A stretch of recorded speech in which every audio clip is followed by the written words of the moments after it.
আচ্ছা, এবার নেক্সট আমরা যে ফাংশনটা নিয়ে কথা বলবো সেটা হচ্ছে নিউমেরিক কাউন্ট ফাংশন। অবভিয়াসলি নাম শুনেই বুঝতে পারবে যে একটা কলমে কটা নিউমেরিক ভ্যালু আছে সেটা কাউন্ট করে তোমায় বলে দেবে নিউমেরিক কাউন্ট। অবভিয়াসলি তো এই দুটো কলমেই আমরা করবো, ঠিক আছে? ওকে, তো আমি এটা কেপিআই দিলাম।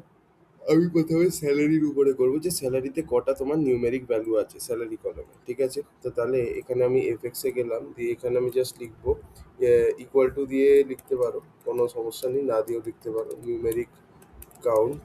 দিয়ে এখানে জাস্ট তোমাকে স্যালারি দিতে হবে, মানে কলমের নেমটা আর কি, ব্যাস।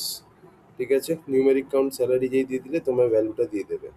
দেখো, অ্যাপ্লাই করলাম, দেখো 5 দেখাচ্ছে, তার মানে কি স্যালারিতে 5টা তোমার নিউমেরিক ভ্যালু আছে। কি কি? এইটা একটা, দুটো, তিনটে, চারটে, 5টা হয়ে গেল।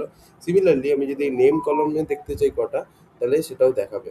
তো আমি এখান থেকে একটা কেপিআই নিয়ে এলাম, এখানে কেপিআই আনার পরে অ্যাড মেজার দেন এফএক্স। এখানে যদি এবার আমি আবার সেই নিউমেরিক কাউন্ট ফাংশনটার ব্যাপারে লিখি, ঠিক আছে? নিউমেরিক কাউন্ট এভাবে লিখলাম, দিয়ে ভিতরে আমি দিয়ে দেবো হচ্ছে বেসিক্যালি কলমের নেমটা, সেটা কি ছিল, সেটা হচ্ছে নেম, দিয়ে দিলাম।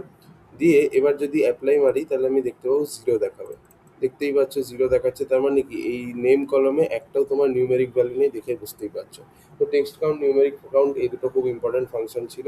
এরপরের ভিডিওতে দেখি নেক্সট কোন ফাংশন নিয়ে কথা বলা যায়। Thank you for watching.